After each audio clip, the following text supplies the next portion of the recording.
श्रीराम श्री ब्रह्मचैतन्य गोंदवलेकर महाराज यांचे दैनंदिन प्रवचन आज 12 जून। परमार्थ साधने हाच आपल्या जन्माचा खरा हेतू। द्वैतामध्ये दुःख आहे तर एकामध्ये सुख आणि आनंद आहे। आपण एकामध्ये राहिलो तर आनंद मिळेल। हे जगत पुष्कळ भासले तरी ते एकच आहे। प्रपंचाच्या 10 दिशा आहेत पण परमार्थाची मात्र एकच दिशा आहे। तिच्याकडे आपण लक्ष लावावे। काही न करणे अर्थात मनाने हा खरा परमार्थ होय।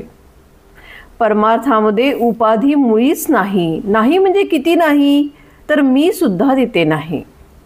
प्रपंच हा द्वैत आहे। त्याचे अवडंबर हे मोठे असणारच। आपल्याला आपल्या जगण्याचा अंतिम हेतू जोपर्यंत कळला नाही तोपर्यंत प्रपंच करणे हेच आपण ध्येय समजतो। वास्तविक मनुष्य प्राणी हा देह आणि मन दोन्ही मिळून आहे। त्यामुळे त्याने ऐहिक आणि परलौकिक दोन्ही गोष्टी साधल्या पाहिजेत। परमार्थ साधने हाच आपल्या जन्माचा खरा हेतू आहे। व्यवहारात द्वैताशिवाय आनंद नाही।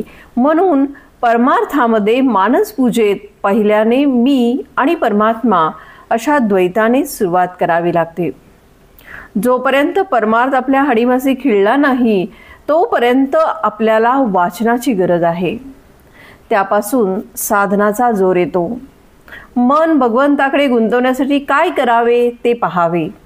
एक बाप आपल्या मुलाला पोहायला शिकवित होता।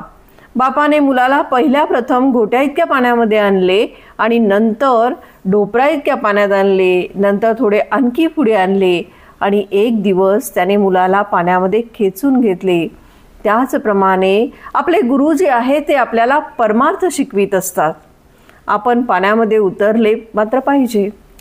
देहाने प्रपंच केला पण तो फळाला येत नाही म्हणून संतांनी नामस्मरणाचा मार्ग सांगितला। पण आमचे शहाणपण आमचा अभिमान नाम घेण्याच्या आड येतो त्याला काय करावे। हा अभिमान दुसरा कुणी उत्पन्न करतो असे थोडेच आहे। आपल्या ध्यानातही येत नाही इतके सूक्ष्म असे वासनेचे बीज आपल्यामध्ये कुठेतरी दडलेले असते आणि त्यामुळे लौकिकाची अभिलाषा सुटत नाही। याकरिता संतांनी एक मार्ग सुचवला आहे आणि तो म्हणजे नामस्मरणामध्ये राहून विषयाची उर्मी उठू न देणे। प्रपंचातली विघ्ने ही सूचना वजा असतात। ती आपल्याला जागे करतात। जन्माला आलो तो भगवंताला ओळखण्याकरिता हे विसरू नये म्हणून विघ्नांची योजना असते। विघ्ने ही आपण भगवंताजवळ जाण्याकरिताच असतात।